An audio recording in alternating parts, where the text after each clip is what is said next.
Hey everyone, and welcome back to Professor's Play, the show where you can get just a pixel of deep thinking with your mostly nonsensical video game discussions. This is our first one-off special, which we talked about a few weeks ago, which will be on Pokemon GO. So instead of having the usual first impressions and review format, we're kind of just going to approach a lot of topics, both theoretical and personal, about Pokemon GO. Some of these about gameplay, about Niantic, the developing company, Game Freak, the Pokemon Company, motivations to play, all this kind of stuff. Lots of pixels of depth today, and not only that, but as our video audience may have noticed, we have an extra professor in today. As usual, we have myself, Professor Phil Chavot, Professor Brandon West, and Professor John Adams, but today we also have our special guest, Professor Caroline Koons. Hi, everybody. Caroline, I'll start with you, as you're our guest and not one of these two goons. How and who are you? I'm doing well. I am, as you said, Professor Caroline Koons. I am here at Embry-Riddle along with my wonderful colleagues. I study a variety of things, not the least of which is public speaking, music, and American culture kind of all together. And I've been playing Pokemon GO since the day it came out, though I took a hiatus in the middle. So I'm really excited to be talking about this game with you guys today. Yeah, she's an OG, guys. And you can see the amount of respect she has for her colleagues that I don't have anymore. There's still time. There's still time. She hasn't spoken with us. Yeah. But, so I will, as usual, I will ask Brandon while he's drinking. John, how are you? I'm a little hurt. Brandon, how are you? I was called a goon. I too am a little hurt. I thought Phil's use of that word was extremely inappropriate. Right? Like, it's what little buddy Fufu gets turned into for Right? beating up field Yeah, mice. I thought this was a friendly thing that we were all going to be cooperative. We'll now spend the rest of the episode dissecting Phil's use of this term. I thought we were going to Pokemon Go to No, your collectivity Pokemon and goons friendship. need to stop. Yeah. Okay, so as we're going through this, I'm going to give you a quick overview of Pokemon Go, which is kind of funny to say because I do have a statistic here that says that 73% of people know what Pokemon Go is. So That seems low. I don't know, man. Think That about the seems a world. little Yeah, is that global? Is that Yeah. globally? Globally, Yeah, 70. yeah. That's ridiculous. Okay, Yes. that's really high then. I These thought are- we were just... These are from American. Statista, by the way. All the statistics I'm going to cite here in a bit. They have a dossier on Pokemon Go. Wow. Yeah. Interesting. So most of these stats are all from July. Some of them from 2021. Most of them from the second quarter of this year. But per usual, Pokemon Go. To explain Pokemon Go, it is a mobile augmented reality game released in 2016 based on the Pokemon Company, Game Freak, Nintendo franchise Pokemon, right? And as you know, here at Professor's Play, we love a good Pokemon. We're professors. We're professors, of course. So it's basically the biggest franchise in the world, or media franchise. We established this in our first or second episode, right, where we talked about this kind of stuff. So go back and listen to those. They're real fun. As we discussed before, though, it is $105 billion in revenue through 2021. It has accrued. That is by like $20 billion ahead of the next one, which is Hello Kitty at 84. By comparison, the next, I would say, like mainstream quote unquote franchise that I can think of is Star Wars at 68. Wow. Okay, Double and then almost. double almost, and then Mario, the first video game franchise after Pokemon, is at 34. So it's just 4 times bigger than Mario, basically, right? It averages $628 million in revenue per year. The highest was in 2020 during the pandemic at 909.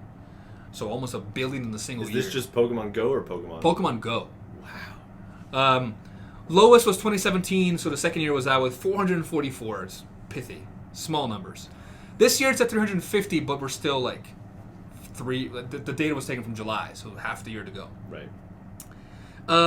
Also, 39% of gamers play Pokemon Go, which is, I think, pretty significant. It's pretty huge. So, like, it's almost not half, but like over a third of people who play games also play Pokemon Go. So, essentially, how Pokemon Go works is you go in there, you catch Pokemon with your little finger, you throw them out there, throw Pokeballs out there, and you collect them, right? What makes it unique? Well, we'll get to that. Okay. Hold on. It is developed. Stop skipping ahead on my script. It is developed by and published by Niantic, which was a small company, but now has about 800 employees. 800? Yeah, it surprised me. Yeah. That really surprises me. It makes you angry, doesn't for it? reasons we'll get into later.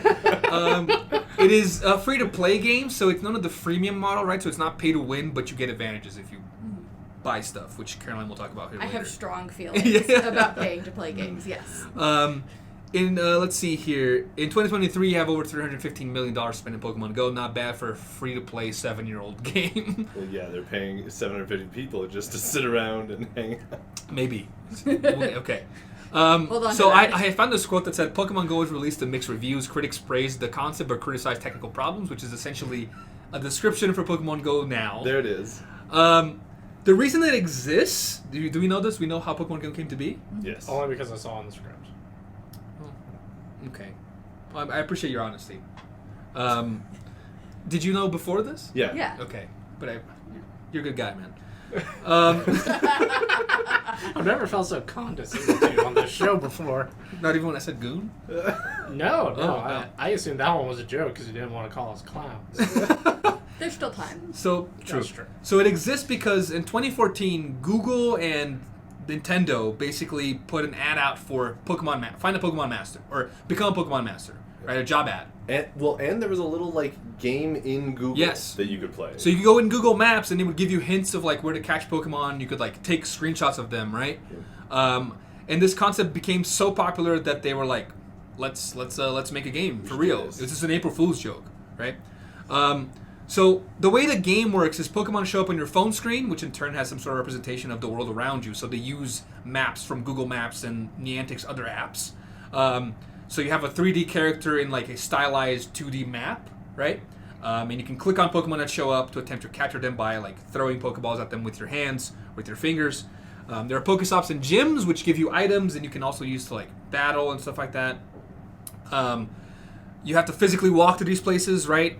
So that's the whole mobile part of the AR game. And these Pokestops and gyms were decided based on Niantic's other game called Ingress and Google Maps. So if you look at Ingress is Niantic's big game that convinced the Pokemon Company and Nintendo to use Niantic as the developer, right? John is shaking his head.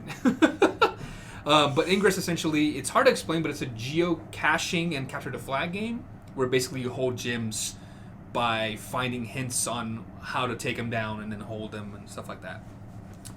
Meant to represent hacking. Yeah, to represent hacking. They have there's a lot of geolocation data from Ingress that they can use, right? So that's kind of where they saw this situation here. So some connections to other Pokemon games, and I'll stop talking for a bit. In general, you can transfer Pokemons from Pokemon Go to Pokemon Home and then into Pokemon console games if you want, which John used to great effect to finish his Arceus playthrough. Yeah. More specifically, the success of this led Pokemon/Nintendo to develop a remake, sequel, reimagining of the original Red, Blue, Yellow games for Game Boy and Game Boy Color, called Let's Go. These have elements of Pokemon Go in them, so if you ever played them, it's basically played Pokemon Go, but in Kanto, right? Where you're tossing Pokeballs with your actual hand to try to catch Pokemon.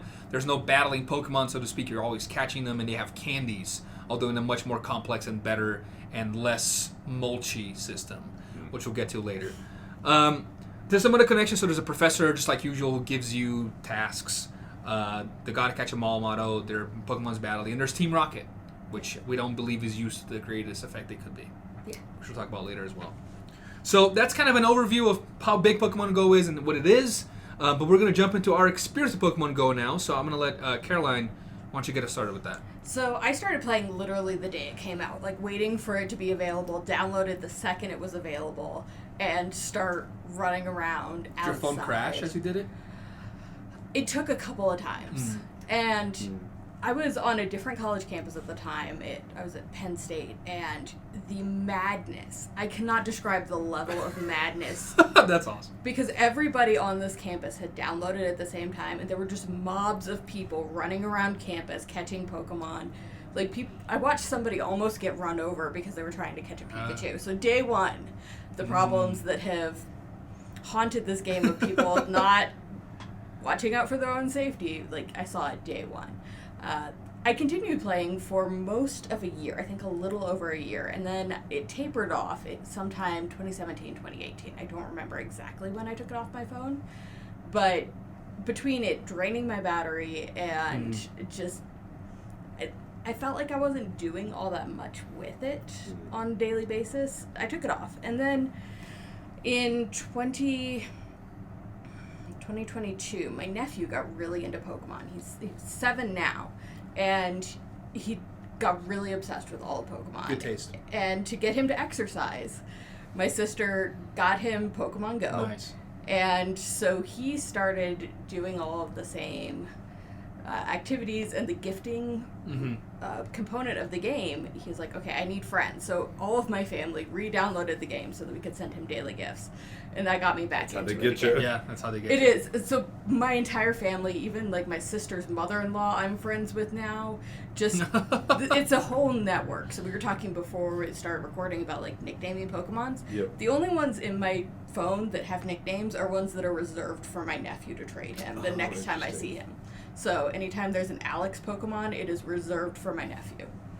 Interesting. Yeah, I so like that. you're That's saying sweet. here, you guys have video calls. Yes. And at the end of them, there's like 10 minutes reserved to showing off shinies and new Pokemon and Yes. stuff. Yeah. We do a weekly phone call to kind of keep my family conversing with one another instead of having like 10 separate phone calls happening throughout the week. We just do it once a week for 1 hour. That's amazing. And my nephew shows up at the end of the hour with his like phone creeping into the edge of the screen. He's like, look at the shiny I got. And sometimes he won't even say anything. He'll just like show you the phone. So the last 15 minutes is now dedicated to Pokemon GO and showing off our catches for the week, which I feel like is the best illustration of my family that I can give anybody. But Yeah, that the is the now, shinies.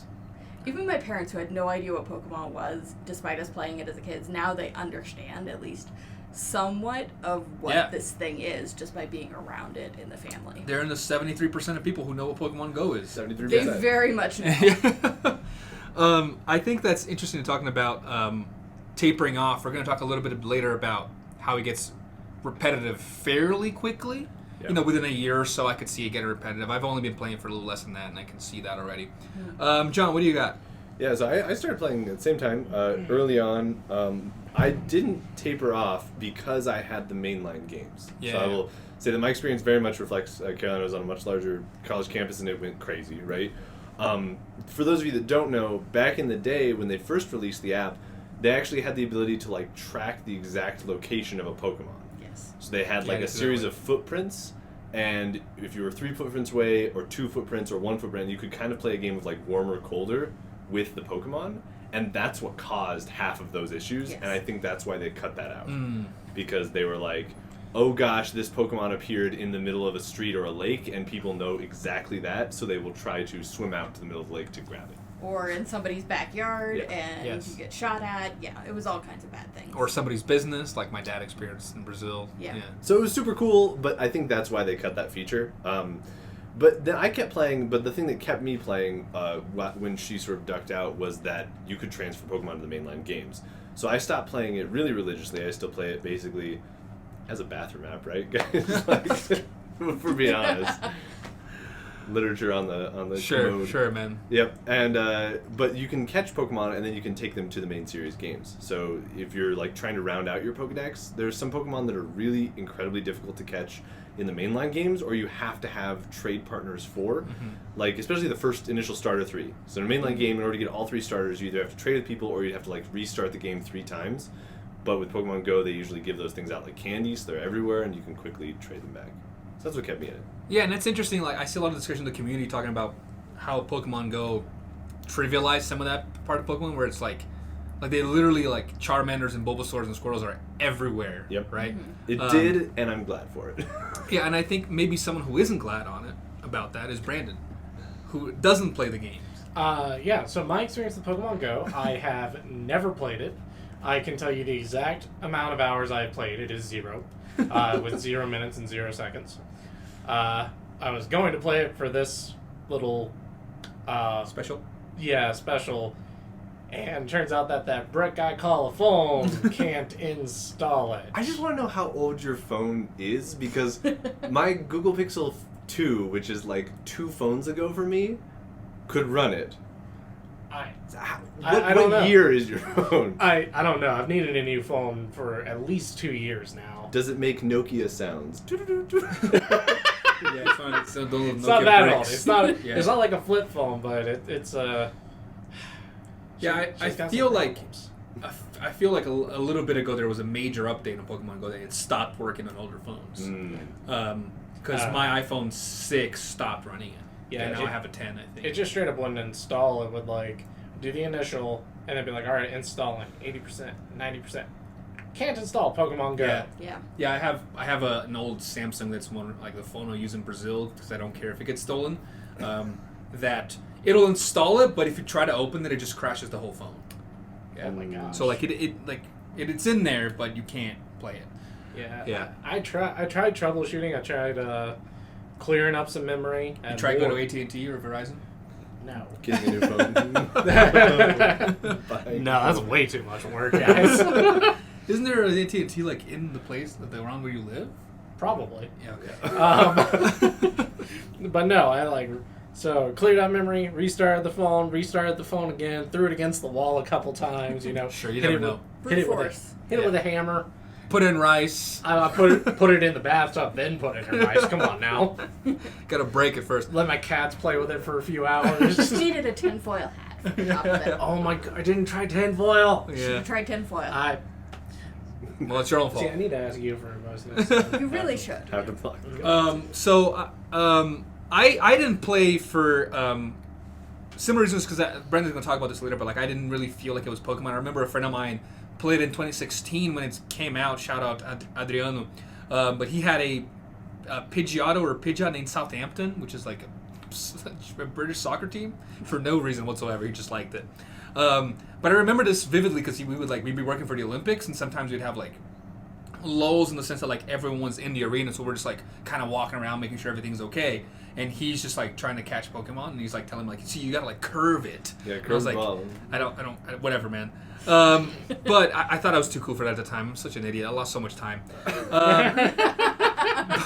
I started playing in literally January 1st of this year because I was bored. I was sitting at home. I think I had just played we had just played Scarlet Violet, and I was I kind of want to play a different Pokemon game. I didn't have a new DS or the DS I have now, or I didn't want to emulate. I didn't have the right things to emulate, so I was I'll just play Pokemon Go. So I started, and I got I'm still really into it, but I got really into it for 5 or 6 months. My motivation to play changed from being bored and just checking it every once in a while to making really powerful Pokemons to now collecting them all, but more passively, where I'm my goal is just to have all the Pokemon or have the decks collected, not to actually have good ones. I keep the good ones still, but I am less. It's I'll still delete them if I have to, right? But it became and still is a major source of connection between my girlfriend and I, because I started playing early January, and then she started playing probably a month later. She was I kind of want to do this with you because I like Pokemon. She played Scarlet Violet with us, and then she got more into it than I did for a while there.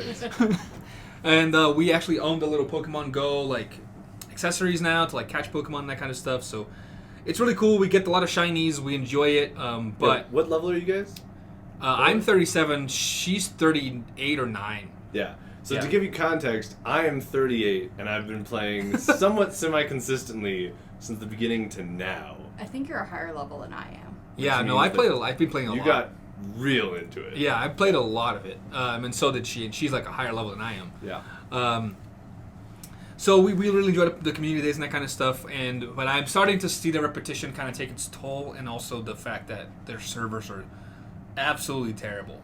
And actually, there was the last community day classic we went to, the Charmander. I literally couldn't log into my account because I have my account via Pokemon Go Trainer Club, which is something they created for this. Right. But it often bugs out, and you can't connect, and I don't have it connected to anything else, right? Because it's just my Pokemon Go account. So it won't let me log in, and I paid for the community day ticket. I did everything, and I'm just there, and she's she feels bad because she's catching Pokemon, and I'm just kind of standing there my phone it won't load. So she we were walking around, and she thank you, and she is feeling so fake interviewing me with her phone, what do you think of Pokemon Go service? And I'm they're trash, and all this kind of stuff, and she tagged Niantic on it. And then she checked who saw her story. Oh no! And Niantic and Pokemon Go both watched it. Oh my goodness! Yeah. And I feel bad because I do really enjoy the game, but at the same time, I stand by what I said. I know they're working hard back there, probably, but They need to. It's not good. 800 employees, Phil? Well, did they have other games? Okay, we're gonna get to that. They do? Jumping ahead again. Yeah, Oh, yeah. wow. So actually, you're jumping ahead to right the next topic. So great segue. Oh, excellent. So how is Niantic, which is what used to be a small company, it was part of Google. How did they nab the world's biggest franchise? It happened because they were part of the developing quote unquote team that helped put together the April Fool's joke. Right. And because they had Ingress, which was an AR game that had geolocation data already that they could use to make the Pokemon Basically, map. had a wireframe for Pokemon Go. Yes, Right. exactly. Right. So, because of the way Ingress worked too, because it was not relying on in-app purchases and ads, right? It was partnerships with local businesses and stuff like that. That Pokemon Go also likes because Nintendo doesn't like ads and stuff like that, right? So that's why Pokemon Go sometimes you see like a Starbucks is a sponsored Pokestop, Yeah. right? Niantic is now a company of 800 people in San Francisco. Because of the success of Pokemon Go, Niantic became the name in AR developing. So all those games that we talked about, like off screen, off mic or whatever, like the Monster Hunter game that's being developed right now, Harry Potter, Pikmin, Transformers, Peridot, which is the new Niantic game, NBA had an AR game, a mobile AR game. They were all developed by Niantic. Wait, hang on. The National Basketball Association had a mobile. But what is AR the game? You go I don't know. to a location to play a game of basketball. I couldn't. It feels like, I couldn't click on it. It didn't have a Wikipedia page. I have That's how. so that's many how questions. little it worked. feels like that's a game that doesn't need AR. It was Like, I called could go NBA and play All World. basketball. I think you were supposed to like find the real players. They're not real like versions of them in the game. I couldn't tell you. So you just walk around like collecting LeBron James or whatever? I couldn't tell you honestly. Okay. I'm not going to All wager right. any more guesses. If we have a little bit of time here, I'll Google it one more time and see what I can dig Have up. to do some It research. feels like a Wii game with extra steps where you like have to shoot the basketball into the goal. It feels like a real basketball game with extra steps. Right. We're Right, using yeah. a phone, yeah. But none of these worked, right? And we're going to talk a little bit about why Niantic became the name and the force they are developing and why none of these other games really worked. In terms of like, they like were fun, and people that played Pikmin, for example, the Pikmin game, thought that it was real clever and it had a really good community because it was like about community building. So instead of like catching Pikmin and quote unquote battling, it was about building better Pikmin locations so more would show up, right? It was a really community building thing. Well, and Monster Hunter sounds like it would work perfectly. It hasn't because started the game yet, though. Monster Hunter. Oh, it hasn't started. Monster Hunter hasn't been. It's in development by Niantic, which is why they have more people. They have people working on different games. Is what I'm telling you. Gave that one to Niantic too? Yeah, they're all Niantic, man. That's what I'm saying. They got all of these games. Transformers. They're not even associated with Nintendo or anything like that.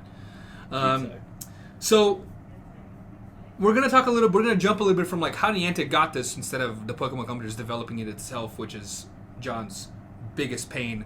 But basically, it's just that the Pokemon company was like, they already have a base built for this.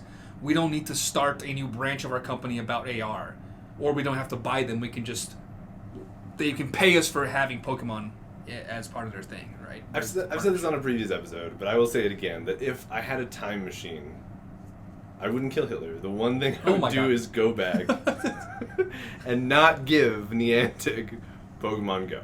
Or you go to Satoru Iwata and be like, dude, keep this. Yes. He actually had the idea for the game and he passed away sadly a couple months later. So like, yeah, but you could. So the AR, so to speak, is not why any of us play the game, No. right?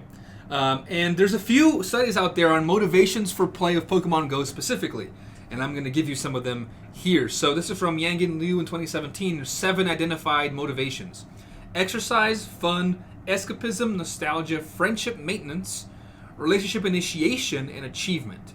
Okay. I mean, I feel like that's excellent. I'm glad he did that work. But They. They did that Yeah. work. I feel like they could have just listened to the theme song. It gets into all of that. I want to be the very best, like no one ever was. To catch them all is my test. Travel far and wide. It's kind of interesting that like make friendship. that's basically like intrinsic motivations right there. Like that song is about all intrinsic motivations. They left out the educational. True. You teach me, I'll teach you. Pokemon. I just want to point out here that I've never heard anyone else pronounce escapism as escapism. Oh, is it escapism? I've always pronounced it escapism. Oh, okay. Oh no, I like the way you did I it. think No, escapism is because change in nothing. Portuguese it's the inflection is in the other syllable. That's what I'm saying. Change nothing. I love it. No notes. And then so these are motivations for playing, like they are for Pokemon Go, but a lot of games have these. Yeah. Then a Pokemon Go specific study by Zilla et al. In 2018, not to be confused with Godzilla, just Zilla. Good name. I think it's pronounced Zilla.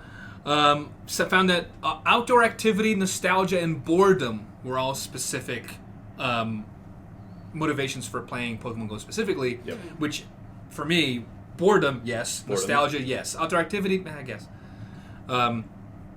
So what's interesting here is that most of these are like self-determination theory, right? Desi and Ryan, which is satisfaction of intrinsic needs. So basically a theory that like we have intrinsic needs that we need met that are beyond just, food and water and stuff like that. Right. And Pokemon Go gets at some of these because of the achievements and the competency and the relatedness we can get from it, right? So, Well, and go it's why board games started in total, right? So a lot of people trace the creation of games back to ancient Egypt during starvation and famine days. So there was a creation, an emperor, pharaoh, who passed this policy that on days where we didn't have enough food to eat, we would play games together, and it would sort of like get us through. Yeah, bread and circus. From one to right, from one to the other. This is the idea of bread and circuses, and so I think there's not just video games, but games as far back as we get have really had this secondary motivation that humans need something to do when we're not.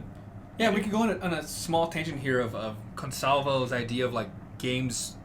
There's this idea that like games have a magic circle, and we can discuss whether she talks about there's no magic circle, but we're like, once you start playing the game, you accept that the rules of physics and reality no longer are the only governing rules for that space. Right. So if you play soccer and you're like, oh, I'm going to play soccer, what's the easiest way to pass this ball? Well, grabbing it with my hands and launching. It's like, well, you can't. Can't do that. Because rules of the game, you're like, but that's not how reality works. So you have to, enter this space where you accept different rules, and I think that puts you in a different mind space of like, I am no longer worrying about hunger or whatever it is because I am in this space of a game, right? So Pokemon Go is really good at, I think, bringing competency because you do level up pretty quickly at first, and you are catching a lot of Pokemon all the time. As we talked about, this gets pretty repetitive, and the level curve at one point is just a 90-degree wall. Honestly, it's like a 110-degree wall, like you're climbing backwards. Yeah, which I have started to hit now. Both my girlfriend and I think you guys we're all at the same level. 38. Right? Yeah. Yep. I could not tell you the last time I leveled up. Yeah. I have no idea. So like I think to level up from like 38 to 39 is the same as leveling up from like 1 to 25 or something like that. So the curve is not a curve; it is a wall, right? Yeah. So one thing I thought was interesting too here is that there was a study from 2017 by Rauschnabel et al. That talked about how Pokemon Go is the example that AR is here to stay and the future is AR, and I think that was what a bold statement. Yeah, because it's more the Pokemon part that made Than it the stay. AR part. Because how many do you guys play with the AR turned on? No. Nope. I got irritated when they turned it on yesterday to catch one particular Pokemon. Yeah, sometimes they'll be like, do you want to use AR? And there's no option. Mm-hmm. They're like, no, I don't want to. It's like, okay, cool, be careful on AR. And I'm like, I just said no, though. Yeah. When I re-downloaded the app for the first time, I was playing in a park nearby my house, and it automatically turned it on. And so I was like, okay, I'll figure out how to do this once I remember it was a Bulbasaur I was trying to catch. And there was a guy walking his dog, and he's like, are you filming me? I'm like, no, it's Pokemon Go. And I was just like, okay, I got to turn this off, because it does lead to some very uncomfortable, like, surveillance kind of situations that can especially be now that they've confrontational. asked you to actually, like, scan and register areas with video data. Yeah. So I think the AR actually just, like, kind of gets in the way. As long as we're talking about AR in terms of, like, the visual AR. Yeah. I will say that the locational AR, where we're walking two different places, I think there is a place for that in the future if somebody wants to do it not lazily. I think there's a place for both. I just don't think... I think it would have to be something where it's like Google Glass, right? Where it's just on your eyeballs, basically, not you have to hold up a phone and, like, try to figure it out. The famous success that was Google Glass. I know, and that was ahead of its time, I believe. It's coming back. Yeah, it's coming back when they Circle actually have the features for it to be like real Google Glass, because it was just like, we weren't there yet. Better batteries, better laser technology. Yes. Yeah. But the AR a lot of times will happen where like you have to catch a Pokemon and they show up like behind a rock, or like they show up enormous in your room or something like that. Back up, Yeah, you have to but back can't get up. so far back. Yeah, so the AR is actually not the reason we play, right? So to start off here, the reason I play, and I was really struggling with the reason beyond just the answer being Pokemon. Pokemon are great. Because Pokemon, like, and now, obviously because we play with my girlfriend and we have fun walking around catching Pokemon and showing each other, like, the shinies we catch. Yeah. But, man, it's a repetitive grind, and even catching Pokemon, like, I used to, like, open the app and just, like, catch every Pokemon around me, and now I don't. So I'm like, I don't want to catch this Pidgey or a Pidove or a Bidoof for the 700th time. Literally. Dude, you have to catch Right. all the Bidoofs. I know that. And then there's Pokemon that, like, so the way this game works is when you catch Pokemon and We're you, about to go on a Ditto rant. yeah, transfer them away, they, like, give you that Pokemon's candy. So I'll have, like, I don't know, 3,000 Bidoof candies. And I'm like, there's nothing I can do with that, like, ever, right? It's just a waste of of my Pokeballs at this point. So it is nostalgia, but the reason I play this game is not because the mechanics are cool, not because the app's cool, not because of anything else, because Pokemon and now connection to my friends and my significant other. So it is saying that this game is an example of how AR can work is equivocal. Is that a word? Yep. Yeah. It's saying like this. It's the wrong. You're drawing the wrong conclusion. Yeah. It's just that Pokemon works in any sort of shape. See Pokemon sleep. Right? Yeah. Yes. Drag your sleep with Pokemon. Sounds Exactly. fun. But then we have nostalgia. So we're going to get into nostalgia more a little bit. And Caroline, why don't you tell us a little bit about your motivations to play? So the reason why I was so excited to download it, like the first day it came out, the first hour it came out, was because so the first game I really played and got really into was Pokemon Yellow. Each of my siblings Pokemon had Yellow a different is- version of it. Mhm. I lucked out because I got Yellow and had the little Pikachu following me so around. good. And I spent hours on the game. I got an emulator in college just to play the game again and like relive my childhood fantasies. And I still get excited when I see like a Scyther in this game, which is not particularly rare in Pokemon Go. It's a little bit more rare, but I get so excited because I spent hours in the Safari Zone trying to catch a stupid Scyther. That was a grind, man. And so I still get like it's been at least 20 years since I had my very first Pokemon game, and that excitement is still there with me. So I play in part because of that, the childhood nostalgia and just wanting to live my Pokemon trainer dreams and wanting to like be the Ash Ketchum, you know. You're better. Let me tell you, you're better than Ash Ketchum. Most people are. Yeah. Yeah. Which is also, we'll talk about Team Rocket later, but also why I really desperately want a competent enemy in any Pokemon game instead of just clownery, which has its place, but I want a competent enemy, gosh darn it. But also the family connection for me, which I talked about earlier, because it like, I got a text from my sister this morning. It was like, Genesect raid in 30 minutes? And I was just like, I can't. I'm doing this podcast thing. About Pokemon Go, actually. About Pokemon Go. Yeah. So it has both the nostalgia and the family component, but it's also a game that has very little time suck for me. I can pick it up, play it for 2 minutes, put it down. Yeah. And they change the Pokemon that are spawning on any given week. So I think it refreshes usually on Tuesday or something like that. So I usually play a little bit more on the days where there's a new cycle of Pokemon and then taper off throughout the week. So it's maybe 10 minutes at most at a time for the most part. So I think that's interesting because like nostalgia, which is like a motivation for most of us, right? And then also like the fact that it's not a time sink, which is, I don't think that Pokemon Go and Niantic would like to hear that, but I believe it is a motivation because it is a low demand game. Especially Right. because it's a mobile game. Yeah. And so I can pick up my phone, do that for 2 minutes, and then go back to doing whatever I'm supposed to be doing at work. Because there aren't any Pokestops at my house. Nothing There's a bunch here. spawns. Nothing spawns Yeah. at my house, so I can pretty much only play it at work, which seems like a thing I shouldn't say where my boss might hear it. Breaks. During breaks. During breaks. I mean, at grade 2 papers, catch Yeah. 2 Pokemon, grade 2 papers. Yeah. It's a nice break during Yeah. the day. I will say that is one thing that Niantic, giving them a little bit of praise, has done very well. So a lot of mobile games run into this problem where like they wish they were a PC game and they want you to have like a 10-minute login, then you have to Yeah. do 19 things, then you have to like figure stuff out, and then like if you get into a match with somebody, like Magic Arena has this issue, the matches take 20 minutes, right? And it's like, nah, if I'm on my phone, I'm not doing a 20-minute commitment, No. right? If I'm doing that, I'm just going to get a PC or a console, Yeah. and I'm going to have the time to do that. Especially with the Switch now, which is just, the Switch is just like basically a big phone. Right. Like, you just pick it up, play it, put it down. turns on so fast and stuff like that. Yeah. But then you go the other direction with mobile games, where you get into like the gacha games farm story, where you log on and the goal is tap a button, get a thing, log off, and wait another 6 minutes. Yeah. Right? And Pokemon Go has this very, very nice sweet spot where like you can log on, catch a couple of Pokemon, and then if you really want to, if you're stuck on a bus or an airplane for a long period of time, you can then engage in these longer form things like raids or community days or battles. And I think if there's one thing that mobile companies could learn from Niantic, it's that people want a mobile game that is low investment, low time, they can be picked up while they're bored, and then invested further into when they feel like it. Yes. Right? Yeah. On those rare occasions, but that doesn't feel like we have to spend 2 hours playing the game, nor does it spend like we're just logging in to click a button and wait 6 minutes for the next button. Which is a hard balance, and to rain a little bit on Niantic's praise parade is that I don't necessarily think it was Niantic.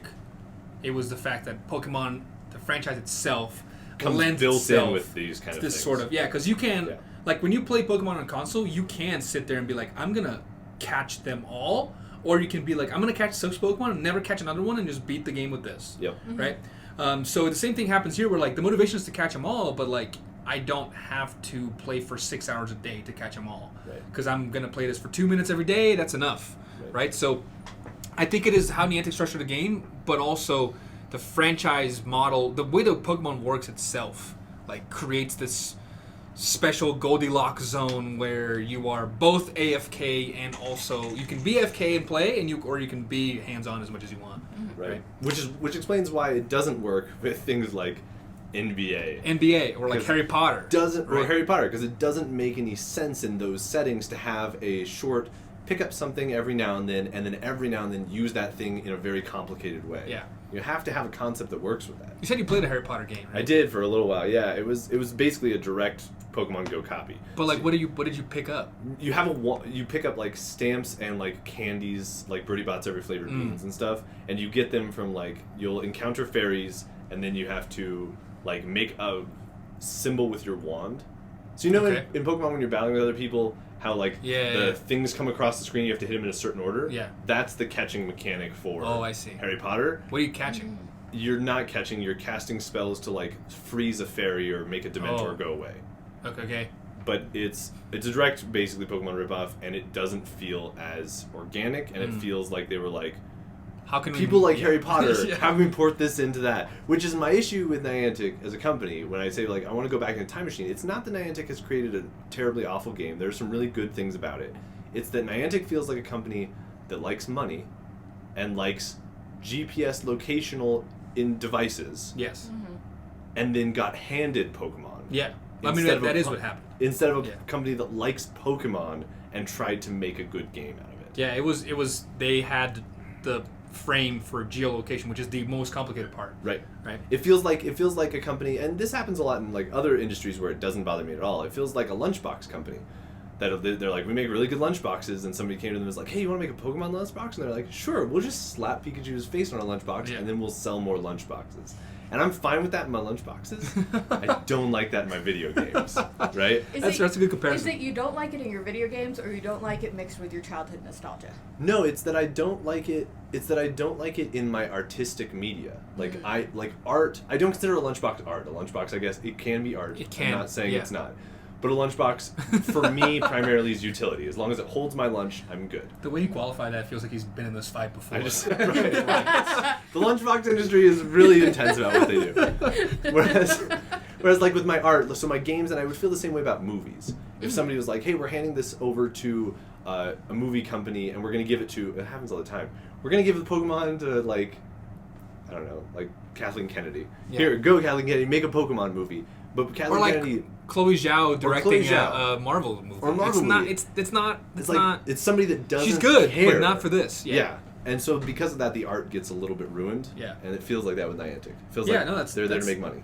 That's a good. They are, and everyone's there to make money, but Everyone's like, there. they feel like they are the lunchbox company, right? The Pokemon company gave them a sticker and they put it on there and they made a good lunchbox. But they really care about the lunchbox. Yeah. They're like, man, Yeah. it's gonna be tin, it's gonna have hinges, and you're like, dude, that's not why any of us are here. Yeah. We don't care about the lunchbox. I feel like this happens with so many franchises, though. They end up in the hands of people who don't care about and or actively dislike the source material. Like, The Witcher on Netflix that's been a big thing, a big criticism of that, right? Or the Halo series, or the Jurassic World movies. Yeah, weren't they in the Halo series, like, weren't the writers, like, laughing and making fun of the material, like, in the writing room or something like that? I haven't heard that, but it wouldn't surprise me. Yeah, I think that, I mean, I read an article about that, yeah. Yeah.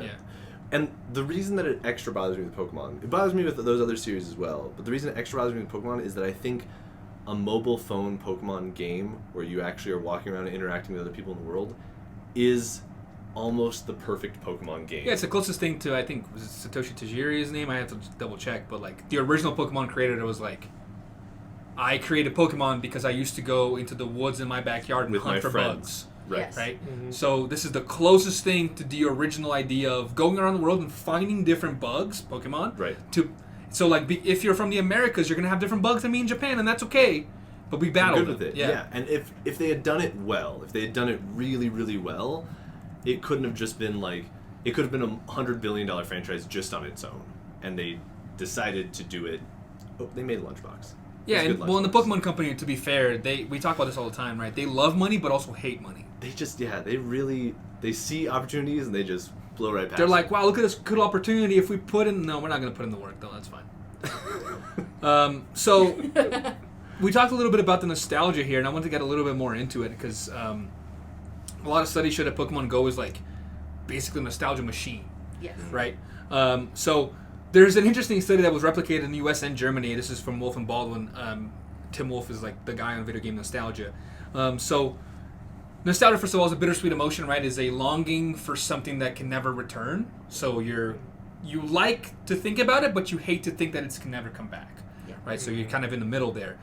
So what they found is that meaningfulness of Pokemon, so like how much Pokemon means to me, predicts nostalgia with Pokemon Go, which then relates to eudaimonic entertainment, so entertainment that requires like deeper thinking and deeper emotions, so not just like, I like this because I like this, which is a fair motivation, but something like, I like this because it reminds me of my childhood and things that I used to do and like going around, whatever. Right. And then that also predicted psychological well-being. So we have studies that show that if you have nostalgic feelings, you have at least some mental well-being for that period of time, right? Where you like have relived these positive experiences of your past that lead you to feel good and have mental well-being now, right? I'm surprised at that because I would almost think there would be a negative correlation between somebody living too much in the past or Yes. wanting to So not move on and do new things. there Is is there an upper limit? yeah, there is that possibility of it being like, I can never get this back and it makes me sad, but that exists, but significantly it was predicting psychological well-being over that possibility, right? Or I wasn't even thinking like sadness about it. I was thinking like the classic, and I'm sorry, video gamers, because we're not this, but like the classic picture or video gamer that's like a man-child that like has never grown up, still plays Pokemon, lives and just exists in that nostalgia constantly, and never progresses into But quote-unquote adulthood. if they are okay with that, then that's still psychological well-being, right? That's what I'm asking. I'm Yeah. asking is like, are we saying, yep, as long as we're happy, Yeah, even I'm if not. the rest of our life hasn't progressed? Maslow's, we're only going this high. We're not reaching. I'm not sure what their home lives were like for the people that did this That's study, fair. but I see your point where like More research. it could be like a situation where they feel psychological well-being because this is their lives kind of thing instead of other stuff. Well, like but, heroin will do that, right? If you sit in your basement and do heroin, and you ask the heroin person, "How are you feeling right now?" They're gonna be like, "I feel amazing," but like they're not actually living an amazing life. No, I see what you're saying, Yeah. and I So don't. there's a line between nostalgia and escapism. That's what I'm wondering. Yeah, so there are some studies also on like it being too much escapism. That's a classic like video game like media or moral panic where it's like, oh, you Right. want to escape too much, that kind of stuff. Right. Well, we're Right. kind of brushing up against two major topics here. One of which is in abnormal psychology. When you're looking at something like that, and you're trying to decide like, is this a problem? Right. One of the criteria is danger. Is it dangerous to the person? Heroin, yes. Yeah. For I example, mean, Pokemon Go walking in the middle Into of the the middle of a street car. to Exactly. catch a Pikachu. Yeah. or is it dangerous to others? And so, like the heroin example, that would kind of fall under that. But we're also brushing up against the Socratic paradox, where, basically Plato argues that no one wants what's bad. They always want what's good. They just have misconstruals, perhaps, of what is the good. What is good, really? Yeah. Pokemon, good. Pokemon good? Question? Well, I'm teaching Question an mark? ethics class this semester, and my students are pretty much able to justify anything they think is good as ethical and a societal good because they can't confront the idea of something they like possibly being against their own welfare or society's benefit. So it's like, yes, I would take a bribe of Super Bowl tickets because Super Bowl tickets. Like, I mean, hedonism's Ethical. a viable ethical school. Yeah. It's not That's one I agree with, but it's and that's kind of the thing here because like we have a lot of studies like we video game like studies like first dismiss hedonism as like whatever, but now there's a recognized like school of thought basically like hedonism is obviously valid, but it's like the idea that it's autotelic, right? So like I like this because I like this, and that's a fine motivation to play. But we've also found like games like Pokemon GO specifically have, because of nostalgia, created like these deeper I played this because it makes me feel nostalgic, or it makes me feel like awe because I have like all these Pokemon I never had before, or awe at the technology, right? That Pokemon can be around, all this kind of stuff. connected with my family. yeah. Connected with your family and all this kind of stuff.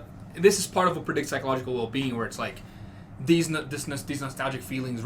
Like I remember playing with my brother. Oh, I'm gonna give my brother a call, kind of thing. Not saying you should call Josh, but because But anyway, so I want to talk about is this nostalgia the reason any of you guys play? And I'm gonna start with the concept that we hadn't talked about, which is so we have two parts of nostalgia. We have personal nostalgia, which is like I remember things that I liked and it's cool to think about them, Right. and historical nostalgia, which is you can have nostalgia for things you never did or lived through. It's just a period of time where you're like, that would have been cool and I miss it, but you can't say you missed it because you literally did miss it, right?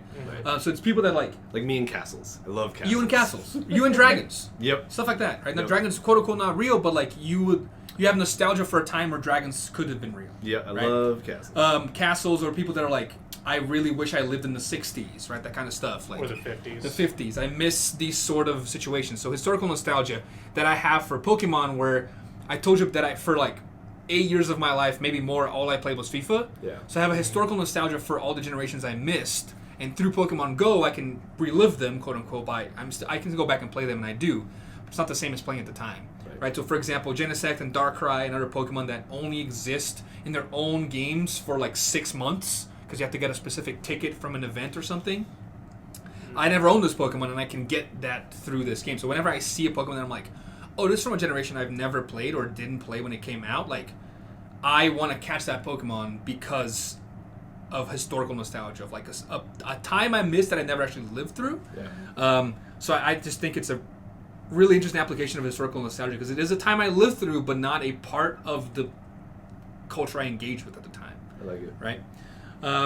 But you two talked about this too. So John talks about I don't know if this is John. I think this is John or Caroline. I think this is the game I wanted Pokemon to be when I was a kid. Is that you? Yeah. Yeah. Well, I talked this a about little that. bit, Like, yeah. Pokemon Go has the potential to be the perfect Pokemon game. Yeah.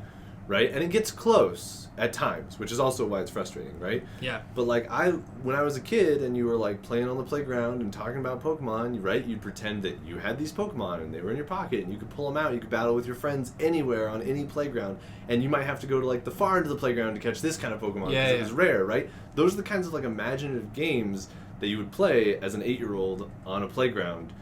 And it's like they just took that and made that for adults, and the world is your sort of playground setting, and it's really, really cool to relive that.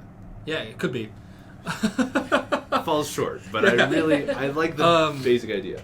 So it does get at the element of imagination that I feel like I had as a kid and Right. no longer am capable of as an adult. Right. Because it's too jaded. Well, the fantasy of not being able to like see yourself in that environment and like bring it. Fantasy is the concept of like bringing before the eyes and the imagination, and I could do that as a kid. I can't do it as much as an adult. Yeah. Like imagining like Charizard in front of me and like interacting with it in the way that I used to be able to. And if this game helps me get at some of that and getting at the nostalgia and family connect, it ticks a lot of boxes for me that hits on nostalgia points, but also helps me feel a little bit more connected with the like fuller a creative part of my brain that Yeah. I used to have but don't have as much because I have to be an adult and worry about things like dishes. And there's no dish Pokemon yet. But it's a shared Do imagination not too, get Yes, an it idea, is a shared please. imagination. which is great. Yeah, I actually think that's like a really brilliant point about the game. That like one of the things when you're a kid and you're playing and you'd have these imaginative games that you like point there and you'd say, "Oh, there's a monster or troll, let's go get it," and you'd all run together and pretend to go get it, and everybody was on board with that. If you do that as an adult, people are like, "You're weird, this is kind of strange." Yeah. But this game, like Phil said earlier, gives this permission to say, no, here, Yeah. in this space, Yes. everybody can see a Charizard together, right? In the Yeah. same way that like D&D does, because we Yes. talked about that a little bit too, because it And constructs that same kind of It's space. just 'cause that's why like sometimes you'll hear like you're walking around and you hear people say like, "Oh my god, a Charizard," and you're like, in the world that there's no Pokemon Go, you just be like, "All right." Kinda weird, strange. Starting to call someone, but because Pokemon Go exists, sometimes you're like, "Oh, sick," and you pull out your own phone. Right, Right. and now you can That- participate too. Yeah. That happened to me at Tuzgoot Monument, like an hour from here. We were like going around this National Historic Site, and there's a cluster of people on their phones. I was like, "You guys doing a raid?" And I pulled out and joined them. And you're like, "You guys doing a raid?" Or well, because they had just lost, Yeah. and I was like, "Okay, hang on." I'll join. Yeah. Caroline, connecting these two makes me realize that like maybe the reason that I love Pokemon Go is the same reason I love D&D. Yes. And it creates the same, which you wouldn't normally put those two You wouldn't, together, no. but they're both these They imaginative spaces. They where you are can- for me. That's Yeah. what I love about D&D, and like the theater of the mind component is Yep. brought a little bit more to me in an artificial reality in the way that like minis on a board when I play D&D is not exactly the same. Don't quite do it. It doesn't quite do it for me in the model sense. It's more theater of the mind mediated through my phone and thing I can Share pick it up. with people. Yes, I can pick up for 10 minutes and put it down and go back to doing my job and be a responsible adult and not get completely lost. Yeah, and that's like, that is the break in which you don't have to be that for a little bit. Yes. Right? And you can talk about it with other people. Yeah. So then once I get together with you or Phil, I can say, "Oh man," or like your cousin, "Did you see this shiny I caught?" And that doesn't just become a line of gobbledygook that nobody Yeah. understands. Yes. It is a shared experience, even though we didn't experience it I will together. say, of the uncles and aunts who play Pokemon, I am the lowest tier. And I am in ranking. My brother is the Pokemon master for my nephew, which hurts me a little Do they bit. put more time in? Do they like? Is it more? Because you said it's like not of a time sink for you, but are they like putting like a couple hours, 4 hours in a day or something like that? If I knew the answer to that, I would be doing the best I can to be a better aunt who can relate to him. And I'm very sorry, Alex, if you're listening to this. Yeah. Wow, I will deep say that- admissions here. I will say that one of the reasons that I play is so that I can be like a Pokemon master to my kid too. Like it is Yeah. a cool feeling when my kid comes up to me and is like, "Oh man, did you know that like Celebi is one of the most powerful Pokemon and he can control time and send you back Look in at this time?" shiny I'm Celebi. like, "I've got 2 of them," and it blows his little mind. Right? He's like, "What?" Or you were telling me like when I sent him a gift and I put like Rayquaza sticker on it, or He's like like- wait, he's like, Rayquaza sticker. Because you remember that, like, for him, the peak of Pokemon frequently is, like, Ash Ketchum. Yeah. And Ash Ketchum, like, a low struggles. It's a low bar, right? Yeah, to yeah. jump over. Yeah. And Ash Ketchum, like, struggles to, like, beat another Charmander. And you're like, no, kid, let me show that's you. because he uses a Pikachu against an Onix. You're like, Okay, all right. Give it a real- Enough Ash Ketchum hate. He was doing the best he could, and he's like 10. Just He is be actually more yeah, generous. he is actually like 10 or 12 or whatever it is. 12, yeah. Yeah. But I will say, the connecting with your kid thing, like, my son is a year and a I half. should go next. We have already gotten him Eevee and some plush toys to be like, okay, we're gonna. it's a generational handoff Yeah, yeah. that you can. I was so proud when he said EE the other day to me and his Eevee toy, and I was just like, yes, we'll get there, kid. We'll soon get as there. soon as he's gonna be like Glaceon. we did have a conversation about getting all the evolution stuffed toys for him, Nice. and then like a couple of Pikachus. We're getting him there. It's slow indoctrination that I'm kind of okay with. That's how religions keep. Brian, you had something to add? I feel like with Ash is one of the situations where it's okay to say, that was your best. Yeah, I think that part of it, they kind of got better at making him seem more naturally, like, I'm gonna say incompetent, but like in the first few seasons, you're like, man, you're really trying to not win this though, and then something like intervenes that makes him win it. But then like in the later series, it's more like other people have just really good Pokemon also, Yeah. and then it's okay. Like fine, like you can lose to a Dragonite that has 8 moves. Like, 'cause that happens in the anime, right? Well, and by the final series, I mean, he's Yeah. using all the good standard moves. Yeah, But yeah. it does feel like his progression is like seasons 1 through 25 improvement. Yeah. Yeah. But I think what happens, like, the people that he's fighting in seasons, like, 5 through 25, like, they know what they're doing. Because in the first couple Yeah. seasons, they don't either. So you're like, what's happening happening here? I think... Tangent. Sorry. Yeah, I talked a little bit about Let's Go and Let's Go Pikachu and Eevee, which I highly recommend, because there's a bunch of story there from the original series. So you fight Jesse and James, and they like are incompetent and funny, but then like Giovanni is actually scary, which is kind of how the whole thing goes, right? Because even if you watch the anime, like Team Rocket's only a comedy act because of Jesse and James, because the other people are pretty capable, Yep. except for them. Well, like Butch and Cassidy. They might have gotten away with it. Yeah. They might have. Yeah, and Giovanni is like, he is someone that people respect, but at the same time, he's like basically a mafia boss without no one knowing. That's pretty competent. And he's a gym leader. And he's a So gym the leader, games. yes. He's a gym leader. He is the capitalist version of Pokemon that would happen if Pokemon were Yeah, that's actually true. in real Yeah. life. Most of the Pokemon villains are that, but like if you like Pokemon Black and White has a really good group of villains that actually like I struggle to. They're what you think their motivations are. You're like, they're the villains, because in Pokemon Black and White they basically are a group of people that want to bring the world back to what it used to be in the sense of before Pokemon and humans interacted together, because they say it's because Pokemon, we're just using them to fight. We're dogfighting. Like, we're dogfighting, and they're like, we should free Pokemon. And I remember reading this in like playing and reading and being like, and then people in the crowd are like, Pokemon love fighting, and I'm like, what's happening? But then you find out that they're trying to like actually like get the legendary to control all the Pokemon instead of like freeing them, which makes sense. But when they start off, I'm like, Oh yeah. I'm finding it really hard to fight against these guys. So they have in the games themselves, the stuff has evolved. And like if you were a kid and you were playing like Silver and you had to go through like the underground to like, and like every statue you went by, like there was another goon or grunt or whatever they're called, and you're like, this is a little scary, right? The song was a little scary, but now you're just like, whatever, rocket person, yeah. So we kind of already talked about my next point here, which is like how Pokemon affected the development of AR games, and basically I just wanted to drive home that like we started getting a bunch of AR games because people were like, AR is the killer app, and it's not. It's Pokemon that's the killer app. Pokemon's the killer app. Yeah. Y'all still need to work on AR. John Rowe here. The That'd Harry be- Potter one is trash. I've played it and it's pretty rough. It's pretty bad. It is basically the exact copy, as I said, of Pokemon, but with Harry Potter, and Harry Potter does not translate well because there are no collectibles. It's a narrative based It's a narrative-based franchise. game. Right. Like it's about story, Harry Potter it's about is a development. 700-page book. Right. Like it's not the same as showing up, doing a spell, and getting a little thing and walking away, right? Or I mean, not catching that Pokemon. it would work like really well, but if I was creating an AR game, you need a game that has collectibles and then some sort of long-term thing to do with those and collectibles. some gotchas. No, I'm kidding. And some gotchas, right? Which means like Konami really could make like a Yu-Gi-Oh! AR game, and it would work very well. There is a Yu-Gi-Oh! Mobile game that apparently is like decent in terms of gameplay, but it's I've seen the interface and I'm like, there's 17 things on screen at once. You're just like, what is? Yeah. But you think like Yu-Gi-Oh! Even in like the anime series had like a thing that would create projections of the battles. So like you could do that one pretty well. But in order to make a successful AR game, you need a game that has a story reason for walking to multiple locations, that has a story reason for keeping the things at those multiple locations separate from different people, but still tradable with one another. Yeah.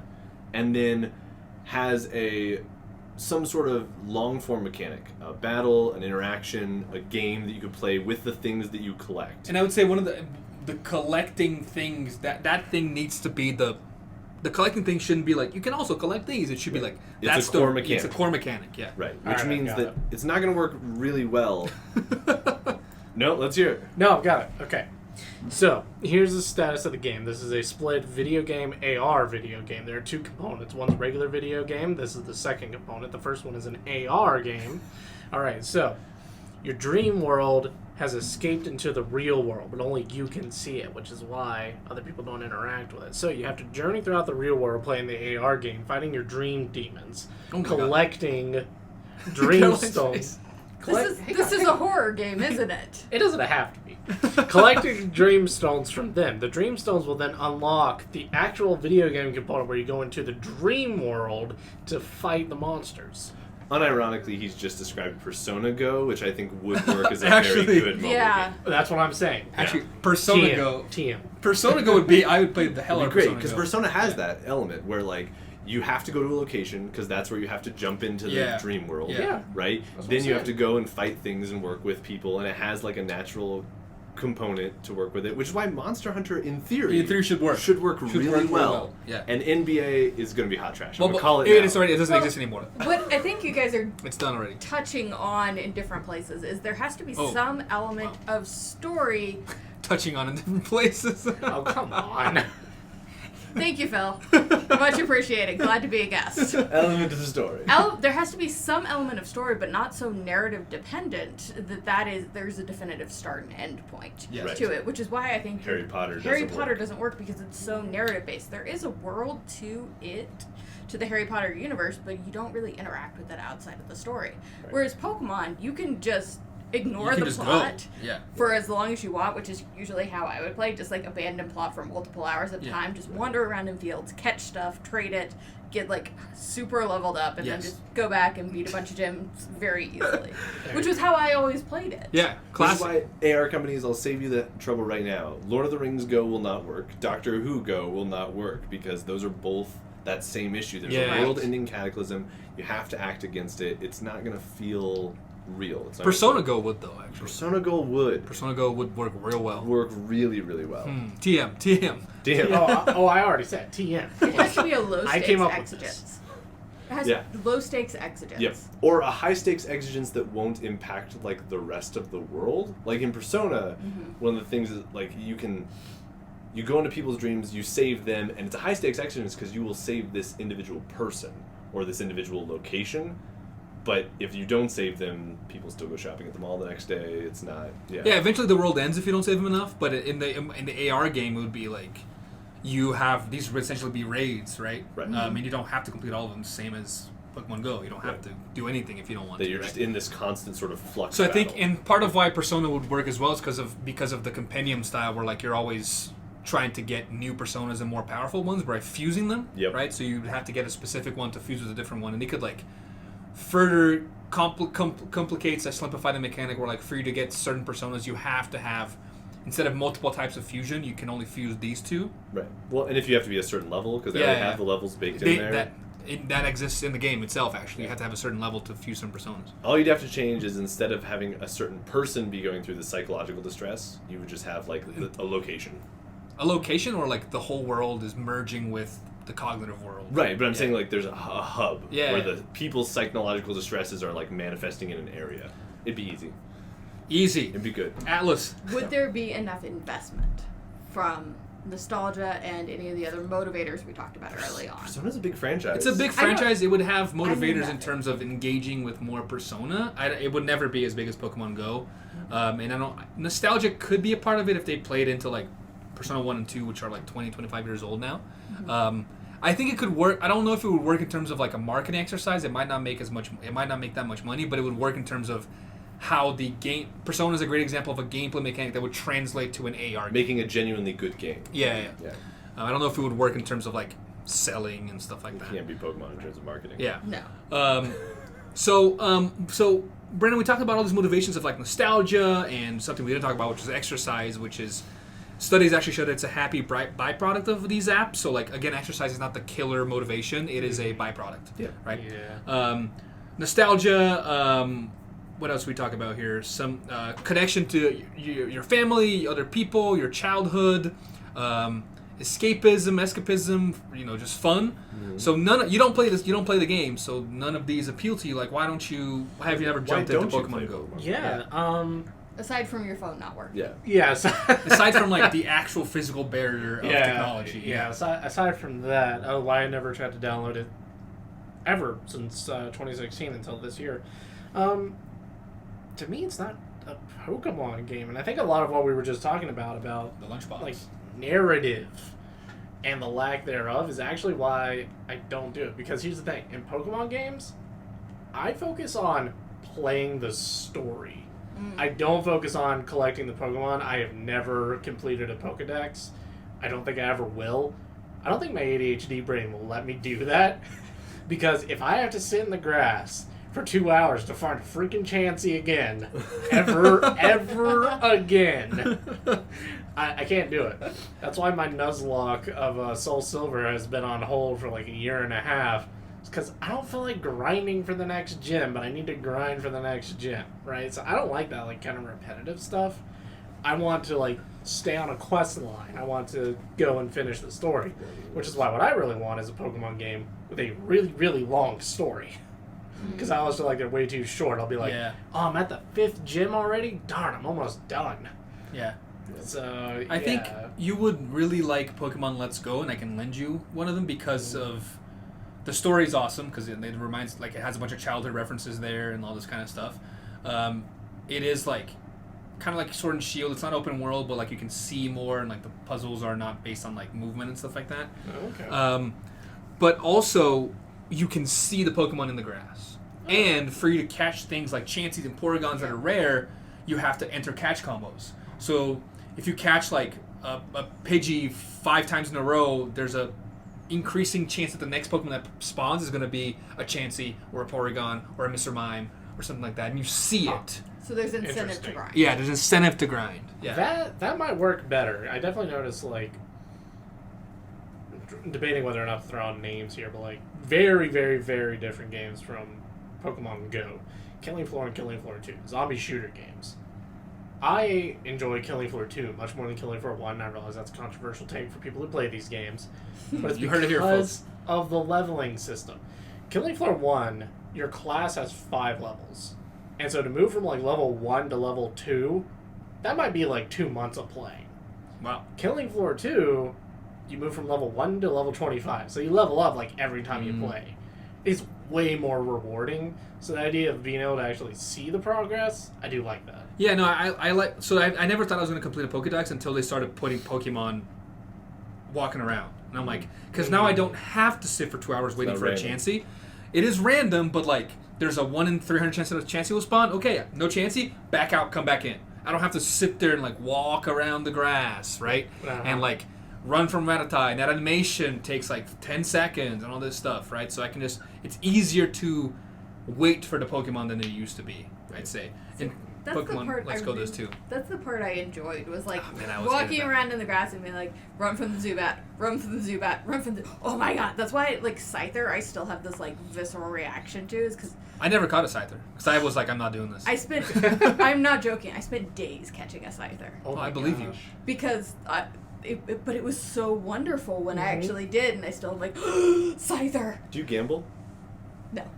For very particular... for reasons you can probably guess. I'm just guessing. I'm just wondering. But that's also part of why I don't pay for freemium games. Is because I know once I do, it's a slippery slope for me, so I just don't.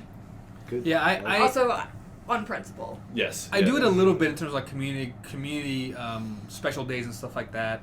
And I know my girlfriend does a little bit too, but it's more like I justify it as I have played this game as much this year as I would have played a $50 or $60 game. Right. So I should be okay putting in like $5-10. Yeah. Right? That's basically the idea. That's how I do with my freemium games too. Almost like a donation box to the company. Yeah. Being like, wow, you've really given me a lot of entertainment. I will give back. Yeah. It's like a post-pay model. Where I'm like, yeah, that was good. Here you go. In the same way, like if somebody was playing guitar in the town square and I sat and I listened to them for like 20 minutes, then I would be like, you know what? Here's a couple bucks. here's a couple bucks. Yeah. Thanks. My attitude is they're collecting so much data off my phone that Oh, they're yeah. benefiting from. Yeah. That's your money. that is their payment. No, yeah, that is That's more my than data. enough. Yeah, that's fair. So we talked a little bit about like why we don't play, and part of the reasons that I am kind of tapering off too, and we're going to get into like some issues here, like bugs, lack of community support, accessibility stuff. So I'm not going to list all the bugs here. You can go look it up online. There's a million things. Basically, just look up what happened at the last community day in Las Vegas, where people couldn't play for like several hours, even though they were gathered for there was a physical Pokemon Go event, and people were just like, the servers were down, all this kind of stuff. Ooh. If only they had a really large development team. Yeah, if if only. it wasn't like 5 guys in the basement. With fries. So it happens to me pretty much every community day where my phone lags and I can't play for like an hour, and it's a 3-hour thing, and it's the worst. But anyway, I want to talk a little bit about like what Pokemon Go creates is like a have and a have-nots situation, Yes. right? And some accessibility things here. And Caroline brought a bunch of some of this stuff up, so we're gonna let her kind of take the lead. But first thing I wrote here was playing in a rural area. Mm-hmm. And John, you talked a little bit about playing rural and city, Mhm. and you said something here that I thought was interesting. You said players that play in New York City or Tokyo are playing a different game. Right. It's Right. completely different Why? because they have access to Pokestops, which means Pokeballs, which means potions, all the items, and the rare Pokemon in the game all the time. Because the way the game works is that the more people are on a cell tower, the higher the chances are increased of Pokemon spawning, and the higher the increased chance of rarity are. So that finding the Scyther in like Grand Forks, Nebraska, is literally 200 times harder than New York, where if you walk through, you'll find Scyther probably by the end of the day. So you're just playing a game you can complete. Yeah. That said, hot take, very controversial. I Is this going to be your ideal Pokemon Go thing? Yeah, okay. like that version of that part of the game. Now, I don't like the fact that New York has everything. Yeah, we talked about this. But in our previous Pokemon episode. In our previous Pokemon episode, I like the fact that Pokemon are geolocked and difficult to get, and that forces you to form a bond with the Pokemon that is like just yours in that area. I think if anything, they should double down on that more and make trading across states the thing. That's right? what it should So be. they should be like, if you're in New York, you're going to catch a lot of pigeons and a lot of Rattatas. Yep.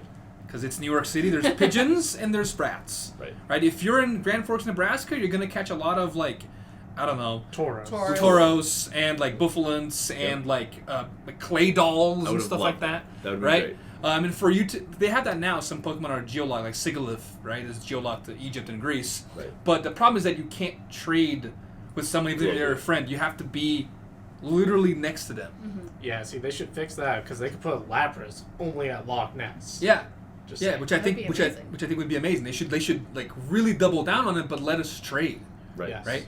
It's And then have that's, a way to train that isn't catch 60 Yeah, yeah. versions of this exact and that's Pokemon. part of why I think the mystique of the anime doesn't translate to Pokemon Go as much, because when Ash was like, so Ash would go to a competition, he'd be like, all right, I have my Pikachu and I have my little Butterfree or whatever, and then someone would show up with like a Magmar, Right. because they live close to a volcano, and that's what exists where they live, right? So that mystique of like Ash, for you to be a Pokemon master in the Pokemon world is hard because you have to literally travel to a volcano to catch a Magmar. And I like Here, that. I'm they okay might with just it. spawn. See, I Right. find that highly problematic because to be able to travel, Yep. to Oh, yeah. have the means and accessibility to be able to, afford and have the time, the luxury of time to go to all of these different places, really locks down the game in very particular ways. Not to mention all of the safety concerns of being in public spaces Going to a volcano. that are, well, not just a volcano, but like to be in the middle of a city is For sure. very different as a, 6 foot, how tall are you? Yes, 6. 6 foot tall male than it is to be a 5'2" woman playing in the middle of a city at any time that is not like the middle of the day. Well, what do you think if we had like they had this like doubling down of like you Pokemon are geolocked more, but trading was easier and much more incorporated in the game? Well, that all then relies on you having a network of people that play, trusting that network of people that play all over, geographically all over, which is a very economically restricted thing. You have to be somebody with means to be able to move across the country and have that social network of different But things. what if the trading was like you don't have to be friends with that person? You can just post on a forum like I need a Tauros. Use my Pidgey. I'll trade Send for me a it. second. Here's what I'll trade for. The very skeptical part of my brain is like great monetary incentives to Oh, trade yeah, absolutely. immediately, Yeah. which is another way of locking it down in particular And I think- ways.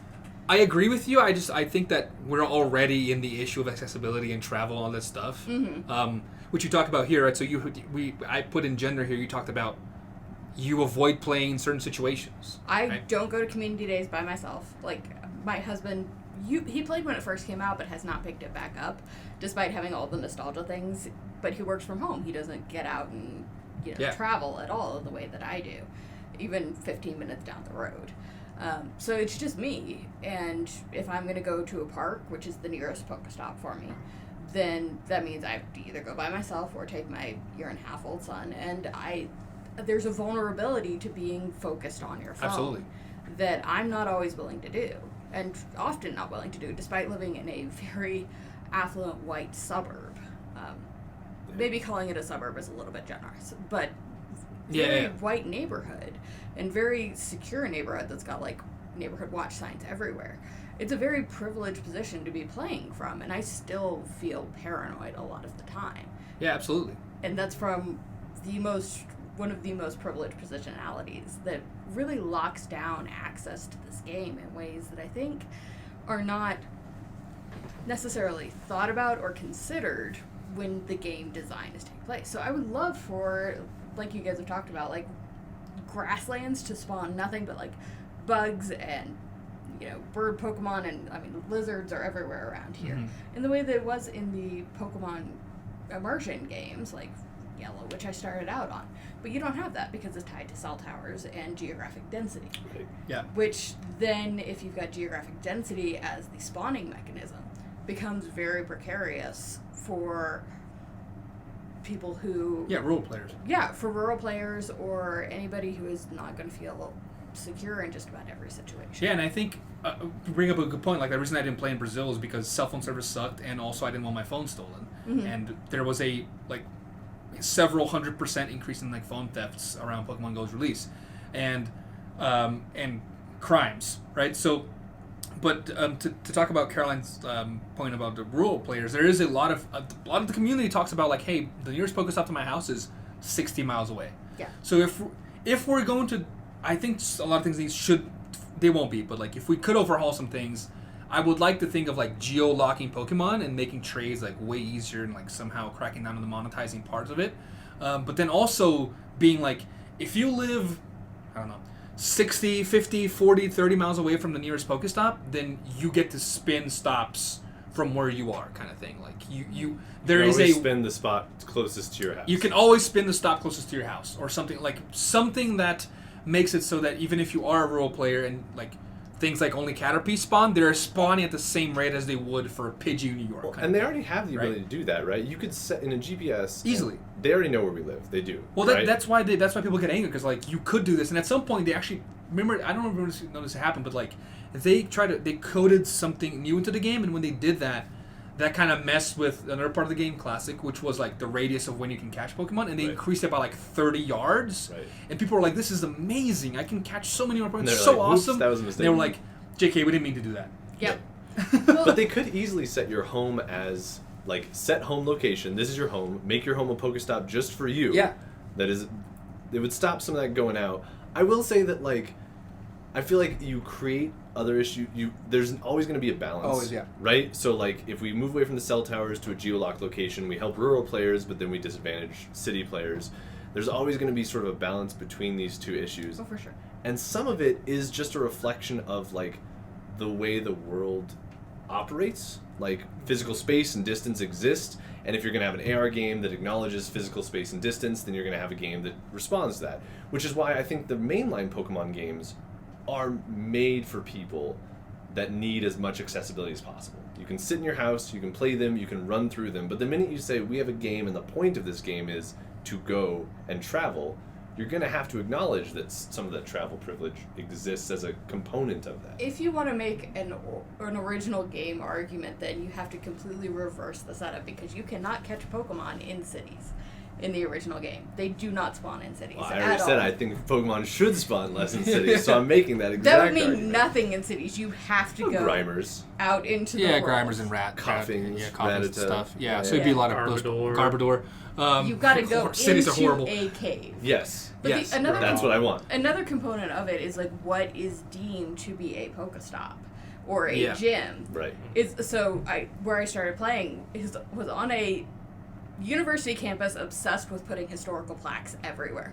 Historical plaques every 5 steps. They all count as Pokestops. They all count as Pokestops. Some of them were quite hilarious because it was an agricultural school, and so you had. My favorite one to send to my siblings was the historical plaque for artificial insemination, which was invented on that campus. The best one. And that has gifts. Artificial insemination. Well, there are gyms in the Pentagon and the White House. Yes. Yeah. But even the ability to mark historical places, put up signs, public artwork is itself a very classed and privileged position. So even changing, even what's deemed to be a gym or a Pokestop is entrenched in all kinds of race and class and all sorts of other intensely embedded economic and social disadvantages. Right. Yeah, like theoretically and practically, like a more affluent part of town will have more things to celebrate or monuments if they want historical. They want some they of themselves. They want to celebrate, right? So you create a situation where like not only is it a quote safer place to play, but also it has more stuff. Yes. Right. So I think. But is it Pokemon Go's job to change that reality that's just a reflection of our natural world? Like when you have an AR game and you say, hey, we are going to have you travel around the world. And then you say, wait a minute, when we travel around the world, there are all kinds of terrible genocides and horrible monuments that have been erected. That's not like the AR game's fault. I don't think it's their fault, but I think there's more they could do to help players who are loyal customers that want to play more but can't, right? So I think there's more you can do in terms of like, if you can prove, and I'm sure they could, they have 800 people. They could have a different like, 800? yeah, How they many could have a people? different. They could hire a different company to do this, right? They Right. could hire a background check company to be like, people are gonna apply to have Pokestops in their house because they live too far from a Pokestop. Check this, My They could sister do has that. considered doing that. right? Yeah. So you could do stuff like that where they could like remedy some of these issues that aren't issues they created, and they're not like necessarily exacerbating them, but they are part of that system. They could do things to help, I think. I think that's fair. And they don't. And when the community is like, please make raid passes cheaper if I live 100 miles away from a gym, they're like, the goal of this game is to walk, go. And it's like, but it's like, I can't. Like, it's It is literally impossible. 100 miles. Yeah. Right. So I think that's what they could do a little better. Right, so we're getting to the end here, and there's some more issues that we didn't cover, but consider yourself lucky, Niantic. So just talk a little, Like a very threat. quickly about some Roselias and Ferrothorns and Badoos here. So my Roselia is that I like catching rare Pokemon, right, and having the ability to play with others.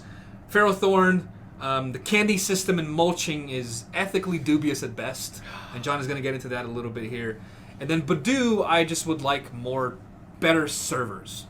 Right? I just want more That's support. something they can improve. Yes, I just want more support. Like, don't make me get locked out for days or hours at a time. Right?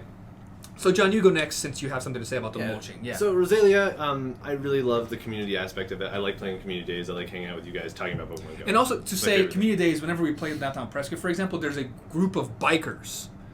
That They're just amazing. They're great. they look like bikers from a TV show. Like they're like legit. Bikers, if you're listening to this podcast, We love you guys. We adore you. Yeah, and they will walk around and just be like, "You guys want to do this raid?" And like, "Oh, I just got a shiny. You guys see this?" And like, come talk to like strangers about it. That brings a weird community together. Yeah, I love that. And then I love Badoo. I'll say with Phil that there are things that they can improve about the game, mainly raid passes and stuff. The Ferrothorn, though, really bothers me about this game is that it goes against like the philosophy of Pokemon. Like one of the core philosophies of Pokemon, and they say this when they design Pokemon, they say, when we design Pokemon, the goal is to design a Pokemon that can be your friend, right? And that means that I'm gonna catch it, I'm gonna choose it as mine out of the 1,000 options that I have. 1,009 I'm or like, whatever wow, it is. Phalanx is my Pokemon, Celebi is my Pokemon, I love Celebi, I travel around with it all the time, and I'm gonna slowly make this thing better.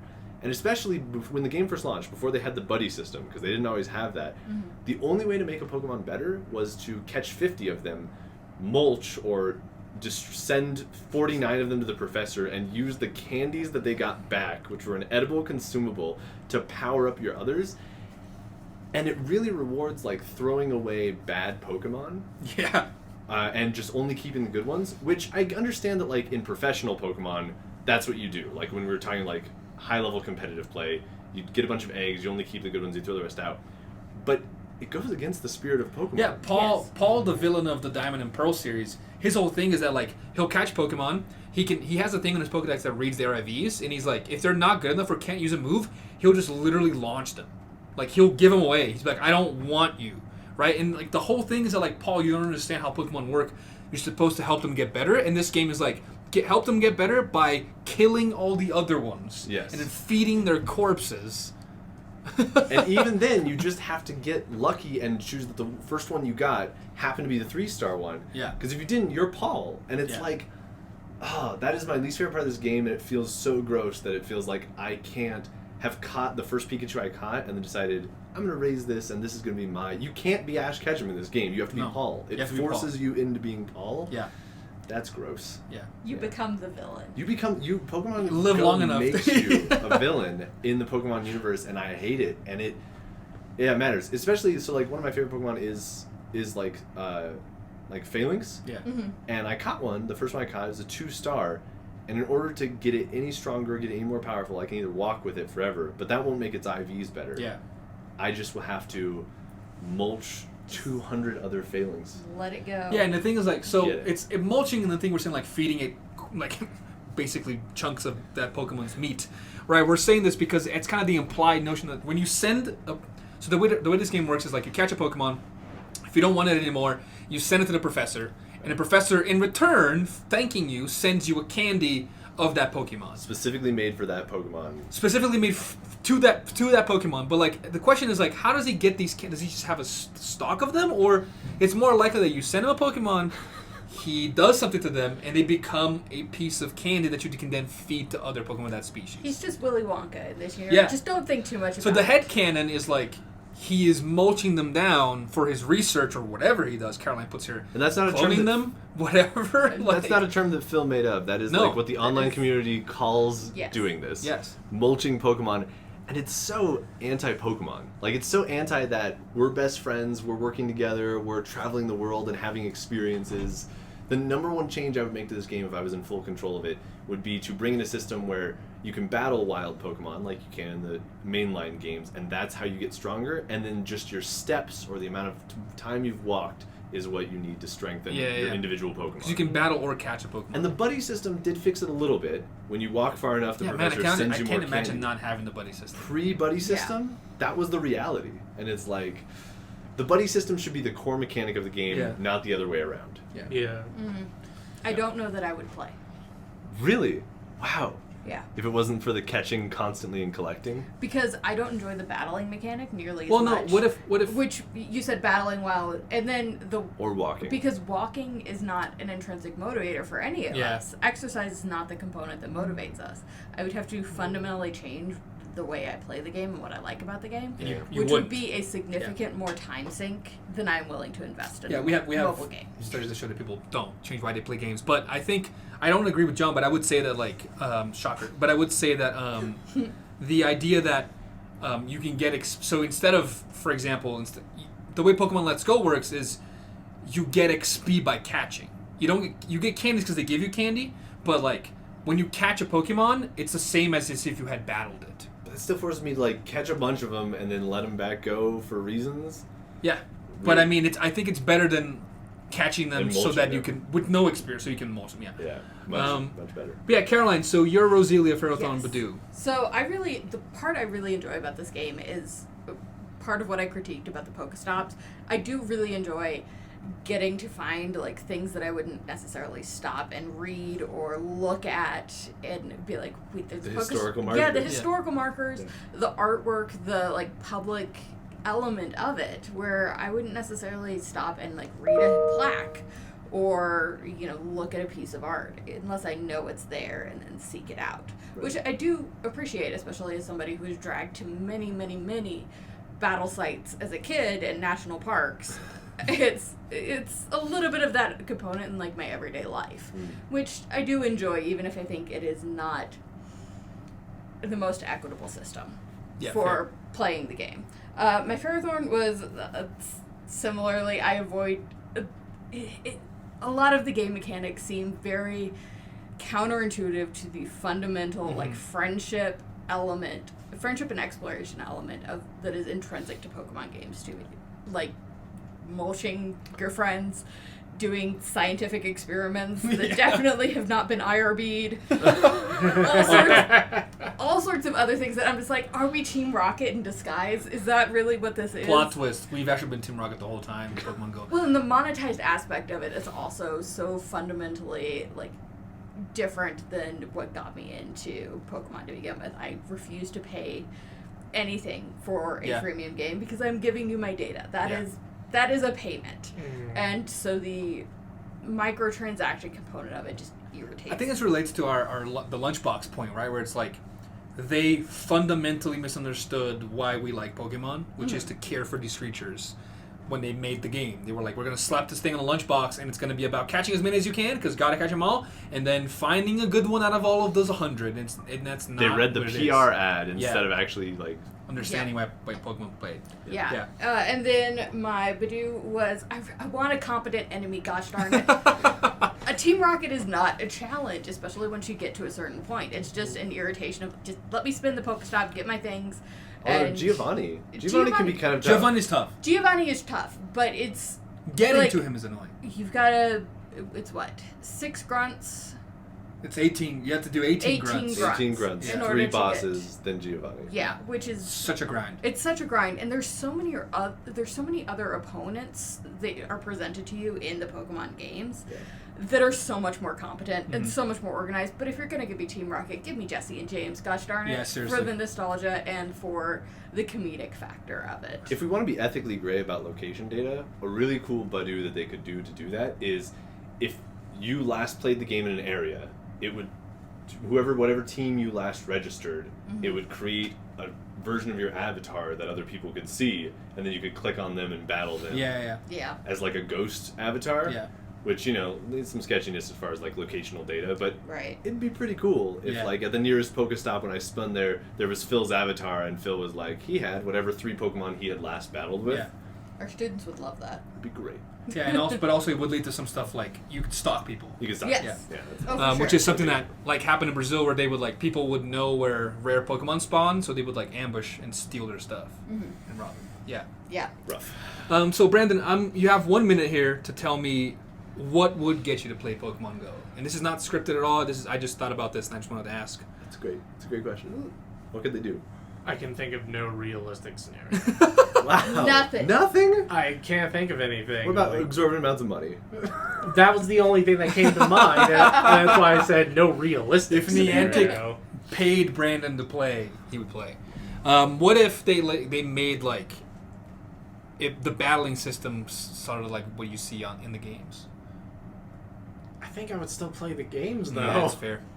Okay. You don't want to go. There would. You just want to Pokemon. Yeah, he plays Pokemon No That's Go. fair.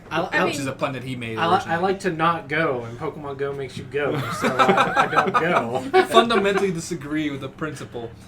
All right, folks. So that's our special on Pokemon Go. Thanks so much for listening a little longer today because we're doing a one-off. A lot of depth, though. So what's up? A lot of depth. I wanted to thank our guest Caroline Koons one more time for being here with us. Thank you for It was a having pleasure. Hoping to have you back at some point here in the near future. So our official Professor Play recommendation for Pokemon Go is, if you like Pokemon, you should try it out. Brandon is shaking his head, but if you like Pokemon, you should try it out. However, don't expect it to be like the Pokemon games you've played on your consoles. Yep. Right? It is, Pokemon are in there, you're catching Pokemon, and that's kind of where the similarities end in terms of the motivations. Right? Still fun, I still enjoy it a lot, but I do prefer playing the console games. The mainline games. Yeah. So join us. So to apologize, I forgot to do this in the beginning of the episode. This is a week behind, right? Because we had some scheduling conflicts. So our next episode will be in 2 weeks instead of the usual 3-week break. We are going to be starting the game called Harvest Moon: Winds of Anthos. 2-part series. 2-part series, which it is not the Harvest Moon that is called Harvest Moon from the early 2000s. It's called Harvest Moon, but it's a new producer. It's very complicated. I'll get into it in the first episode. But we are playing Harvest Moon: Winds of Anthos in 2 weeks, and we'll see you then. So until then, I am Professor Phil Chavot. He's Professor John Adams. He's Professor Brendan West, and she's Professor Caroline Koons. And we are professors who play video games. See you in a couple weeks. Bye.